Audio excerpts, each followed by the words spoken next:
Welcome to Rebel Justice, a podcast by The View magazine, a platform by and for women in the justice system.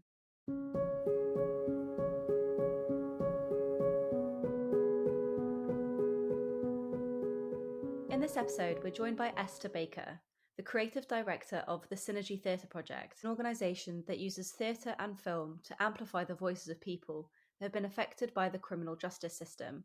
Esther and her team work mainly with prisoners and ex-prisoners because they know that lived experience brings out this authenticity that you just can't teach, and because they're really passionate about creating opportunities for people once they come out of prison. When I first discovered their work, I was so impressed, not only by their mission, but the work they do is really great, and you can watch some of it on their website. In this conversation, we talk about Synergy's work across prisons and communities. We talk about the power of creativity, and we also spend some time talking about their new short film, Cancer Cells, which shines a light on the challenges that people with a cancer diagnosis face in prisons. It's a subject that's deeply important to us at The View magazine, and one that we're proud to spotlight. I hope you enjoyed the episode.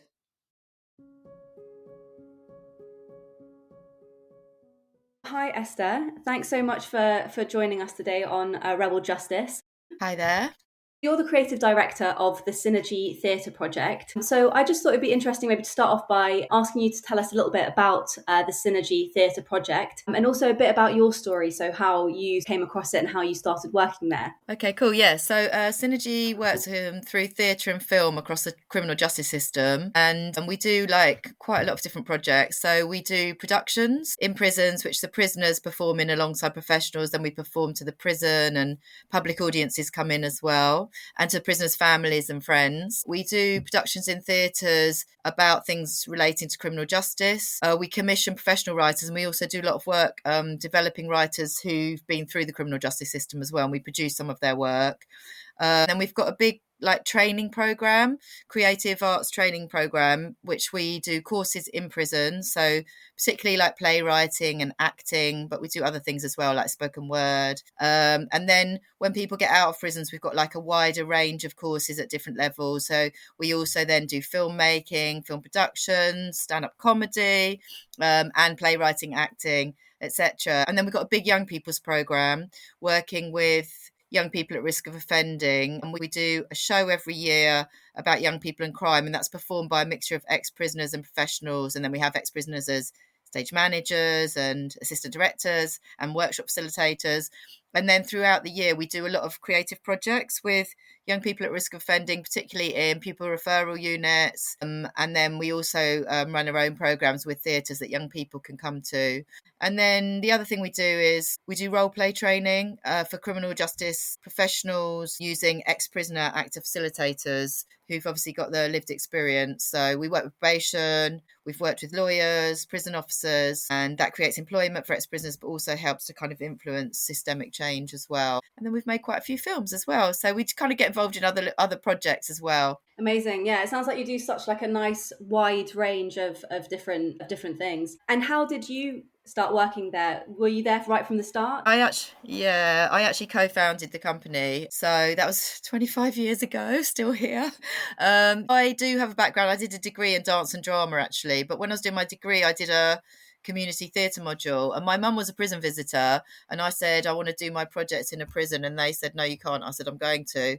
So I did my project in a prison with a couple of other girls that were on the course. I don't know, I could see its impact. And then I got a job teaching in prisons. I learned a lot in those 7 years that I was teaching drama in various London prisons. There wasn't so much arts in prisons then. And then I sort of became really interested in working with people both sides of the prison wall, because you kind of do all this great work in prison. I started teaching GCSE and A-level, and then I really wanted to work with people when they got out. And I got an award for my work, a Butler Trust Award in 2000, and then basically launched a company on the back of that. And we did our first production on no money, but here we are today with about 7 members of staff and impacting about 200 prisoners and ex-prisoners a year. So yeah, it's grown. Yeah, it's amazing. So I took a look at your website, and you do a really good job of putting in their testimonies and just giving a sense of the scale. And there's just so much going on, like the amount of training that you've delivered, the amount of prisoners that you've reached is massive. I'd love to know that. So, and what's your experience been working with prisoners and ex-prisoners? In some ways, the earlier years were more challenging because obviously you've got to learn. I was younger. I think as long as you treat people with respect, they treat you with respect, you know. And also, I just think what we do, like, it has a really powerful impact. And we only work with people that want to work with us, so that's quite significant as well. And yeah, I've seen some amazing like stories of people. Obviously, I've been doing it a long time, and actually, a lot of people we work with do need kind of long-term investment and long-term relationship. So it's really great. It's definitely easier working as part of a team because you can kind of sound things off against each other, and you've got support. I mean, you know, doing the artistic work is kind of the easy bit in a way. It's all the stuff surrounding it because obviously people that go to prison, you know, a lot of them have come out of trauma or, you know, haven't had education necessarily or have dropped out early. They might have housing issues, they might have addiction issues. So you've got all these things surrounding that make it challenging. But I just believe in the power of the arts really to transform. But people, you know, it's hard coming out of prison, and people have got to give people coming out of prison chances, or else they're going to go back. So yeah, Yeah, I mean, totally. I'm still doing it, I guess. So I still believe in it. Yeah, for sure. And I mean, you mentioned obviously people have to be willing. They choose to either be involved or not involved. And you know, the View magazine is really by and for women in the criminal justice system. So I wonder Hmm. if there is a difference between how willing men are to engage with the project versus women. Do you see any difference in how women approach it and get involved? No, they are different though, men's and women's prisons. I used to say that men think they're going to be brilliant and women think they're going to be rubbish. That sounds about right. But I mean, I really like working with both. I think the women are really obviously vulnerable. You know, there's a lot of mental health issues, and you know, they are very vulnerable. But men, I think, display it differently. I used to think, I don't know if it's true, but that women quite often turn their stress in on themselves, whereas men might put it out. So there's more violence in men's prisons. But the men are damaged too. They just display it differently, and also you know, there are some crossovers, like they're really fun and there's a lot of spirit in prisons and there's a lot of creative energy as well. But yeah, it's different. But we work when people come out, I mean, Clean Breaker are a company, a brilliant company that work with just women, but we mix them. And actually, that can be really good for the women to have like a really positive experience working alongside other men. It can be really healthy, you know. Yeah, for sure. Especially if you don't have that much experience of working and like of being in a really positive environment, collaborating and having that kind of Yeah. interaction with the opposite sex. Yeah, it sort of creates a like a mad family doing a Yeah, show.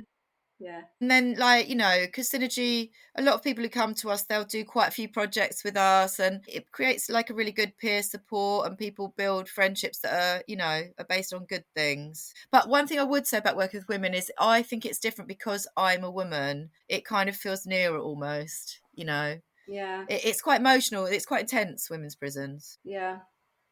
Um, I really wanted to talk to you about Cancer Cells. So, this is a film that I think you've recently released, and it's something that we're going to be spotlighting in the next issue of our magazine. So, would you mind just explaining a little bit about what the film is about and Hmm. how Synergy Theatre Project came to work on this film? Yeah, so we were approached. We'd actually done a project with King's College before, and we were approached by King's College and the NHS to create a film that reflected the findings of research they'd been doing into cancer in prisons. So really what we did and what film and the arts can do is they humanise it. So we decided to commission a writer who I'd worked with before, who's brilliant, and he basically kind of created a film which captures the frustrations of all the different sort of parties working to try and support prisoners who've got cancer. So you've got the prisoner, you've got a prison officer, you've got the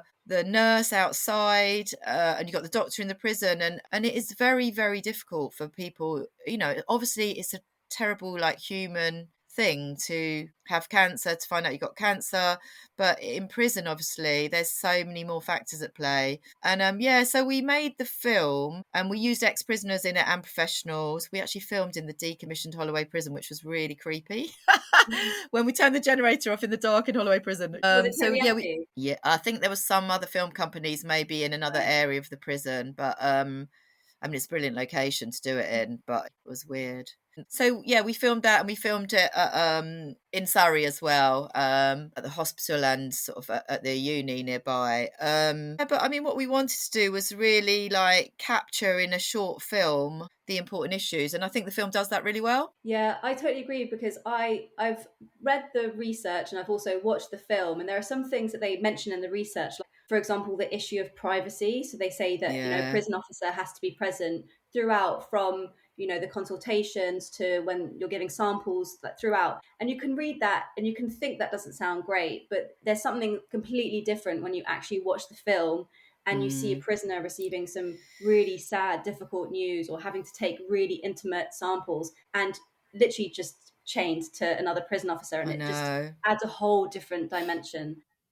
It brings up issues of human rights, human dignity, but also what I think the film captures as well is how difficult it is for the prison officers. You Totally. know, it's really difficult for them. Yeah, it's so true. You kind of get it from all of the different perspectives, and you can realize how Yeah. challenging it is for everyone involved in the process. Yeah, and also communication. Like, one Mm. of the problems is obviously it's a massive institution, the system, you know. But if the communication was better between agencies, it would impact the, you know, the prisoners wait. I actually know someone who was diagnosed with cancer after the film came out, but he waited, his symptoms were really clear, that he was really unwell, and he waited for 2 months before he was taken to hospital, you know, cancellations of transport, etc. And you're just like, that is not okay. If you're in the community, you'd be seen within 2 weeks. And you know, I think it just needs to be a priority because it's a human right. Yeah, exactly. And then in terms of the film then, so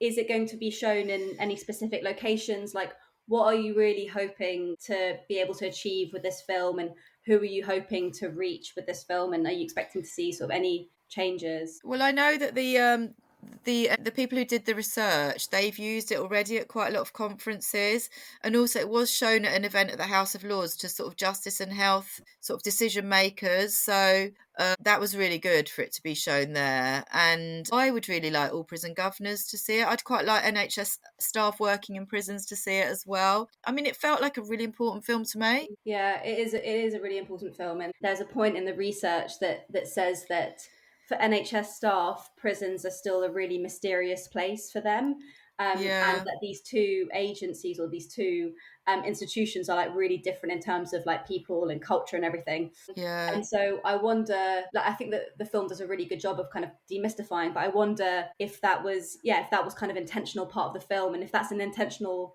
part of the Synergy Theatre project as well, if you're trying to demystify and raise a bit of awareness Yeah, of what the prison yeah. I really think looks like.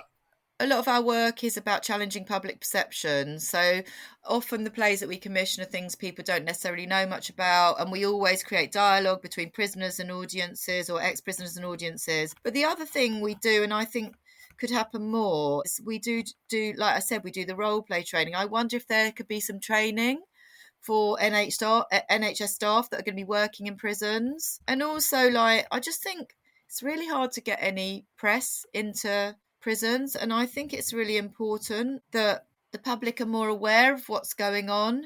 I just think, yeah, I mean, we are always trying to amplify prisoners' voices, basically, and we do it in a lot of ways. But I think there's other things that could be done as well. Obviously, there's a lot of concern about negative media on prisons, but actually there's really important stuff that the public should know about, and you know, I think it's really important that they do. And obviously cancer is something that affects most people, and I think that like the public would care about that, because it's bad enough if you're in the community, but if you're isolated in a prison, you've got to find out something like that chained to an officer. It's pretty horrendous. Yeah. And on that point, how much did you know about cancer in prisons before you made this film? I'd met a couple of prisoners that had cancer, and so I knew a little bit about their stories and how difficult it was for them. But I didn't know that much, to be honest. I mean, I knew that it's hard to get healthcare appointments. I mean, we have an overcrowded prison system, obviously, and unfortunately, when it's like that, it means the vulnerable are really overlooked. You know, it's actually can affect people's life expectancy. I mean, it's really serious. when you read the research and when you started working on the script with your colleague who you mentioned, was there anything that you found particularly surprising or shocking, or what did you make of the findings of the research? I mean, to be honest, the most shocking thing which is in the film is having to give a sample whilst you're chained to an officer. I mean, it's just Yeah. like, I just think, why couldn't they just lock the door? Or just have the officer stand near, I found that really shocking. I kind of knew quite a lot of the other stuff about, the difficulties in communication and transport and all the things that frustrate a big system that's sort of creaking. Yeah, I think that's the main thing. And then just how awful it is that they find out on their own with no family members and all that. Yeah, and I think it's those things that are so much more powerful when you see them being played out in a film versus Yeah. if you see them sort of on a piece of paper. So you kind of mentioned this at the beginning as well, and I guess it's about the power of theatre and the power of creativity. And I'd just love it if you could describe what you think the power is of theatre on people in the criminal justice system. I think it does lots of things. So, when you do a play in a prison, it's really heightened because there's not much else going on. I think it brings people together. I think it helps you to explore the world through different perspectives by inhabiting characters, talking about play, themes, etc. It can really build confidence. There's so much talent in prison and people that don't know they've got it. And I think the journey that people go on is very powerful. And then performing in front of families and the public and peers, people being really proud of themselves. I mean, we really push them to really achieve high quality because they're gonna keep that with them. So you kind of want people to achieve as much as they can. And then I think a lot of our ex-prisoners really like kind of doing plays for young people and trying to sort of deter them from making the mistakes they did. So I think it just works in lots of ways. But also theatre's quite a buzz, and criminals like a buzz. But it's like a positive one. It's like a natural high and it's a reward for hard work. Yeah, I just think it works in a lot of ways, basically. Yeah, it's so like the adrenaline you feel when you're about to go on stage and like the Yeah. nerves and excitement. Yeah, totally. Yeah. And yeah, you mentioned about the kind of sense of purpose, and on your website, you have these amazing sort of member stories where we can just see and hear from some of the members, and some of the ex-prisoners who have performed, and some of the ex-prisoners who now have jobs, full-time jobs with Synergy. And what a lot of them say is about, yeah, the fact that it kind of gave them such a deep sense of like meaning and purpose and focus. And there are stories about how some left and came back, and Synergy was kind of Mm. like a consistent feature in their life. Obviously there are probably so many stories, but is there any one story or moment or person that stands out for you where you really saw their life shift through theatre and through their engagement with Synergy? It's quite a few. I mean, probably the most recent one is Daniela. So we met her in Downview Prison. She was getting in trouble quite a bit in the prison. She joined a production that we did. I wasn't actually directing, and she's extremely creative, extremely talented, and she did a great job on the show. Really like her behaviour changed, and I just thought I could help her. She's got spirit as well, and she's lovely, and then um she was coming up for release, and actually I moved the production, our last production, so that she could join it. And she literally came out of prison straight into rehearsals, and she's just done a 7-week project with us. Wow. And the impact on her, I think, was quite profound. She said to me, that a lot of people don't believe in you, so you don't bother sort of stepping up for them. But when people believe in you, you step up. And she's absolutely brilliant actor. She was fantastic in the Q&As with the young people. I mean, it's really early days for her. We're putting her on another project to work with some young people in a couple of weeks' time. She's got a lot of potential, though, a lot of potential. I mean, there's someone like Valentine. So I met Valentine in 2011 in Brixton Prison on his way to the gym, and he joined our show. We were doing Glengarry Glen Ross. And then when he came out of prison, he got involved in a young people's project. He was very talented, and an agent picked him up. And then gradually he kind of got more and more work. And he's worked at the National Theatre, the Royal Court Theatre, he's worked on ITV. Recently done a film with Liam Neeson. And in 2020, he Oh got wow. Best Actor at the Black British Theatre Awards. So that was a great moment. There's lots of different stories. Some of the successes aren't so kind of profile-y, but it's just people getting on with their lives, people not doing crime anymore, people getting their kids back, people coming off antidepressants. There's all sorts of different success stories. Everyone's different. Yeah, amazing. Well, those are pretty much all my questions. I mean, I wonder, is there anything that you want to share? Yeah, I'd love to tell you about our next play, actually. Of course, yeah, please So do. we are doing a play in September about aging in prison. So it's about a prisoner who's getting dementia and his relationship with a prison officer. It's an absolutely amazing play. It's going to be on at Southwark Playhouse in October. So do come and see it, everyone. It is completely brilliant. You're going to love it. And it's really important, again, something people don't know about. That sounds amazing. So people can just buy tickets and can come and They come and watch will be it. able to. It's not on sale yet, but yeah. I mean, if people follow us on our socials, then Yeah, they'll find out about what's going on. amazing. And is this one that you have commissioned to write? Funnily enough, it's actually written by the guy that wrote the Cancer Cells film. Is it? Okay. Yeah, Yeah. he actually approached us with the idea quite a while ago. He'd read an article, but he's done quite a lot of teaching in prisons, and they did some research in prisons where there's older people. They went to an end of life suite in prison, and it's powerful stuff. Okay. Well, yeah, we'll definitely encourage people to go to that, and we can always share the details of your socials as well. After. Brilliant. Amazing. Well, thanks so much for your time, Esther. It's been really Thank nice to you. chat to you and hear more about the really amazing work that you're doing. Thanks so much. Thank you for listening to Rebel Justice, a podcast by The View magazine. A huge thanks to Esther for sharing her insights and stories. If you'd like to watch Cancer Cells, or read more about Synergy's work, or attend their upcoming production at Southwark Playhouse in October, head to the podcast description for all of the links. If you enjoyed this episode, make sure to follow Rebel Justice on Spotify, Apple, or wherever you listen to your podcasts. And finally, thank you for listening.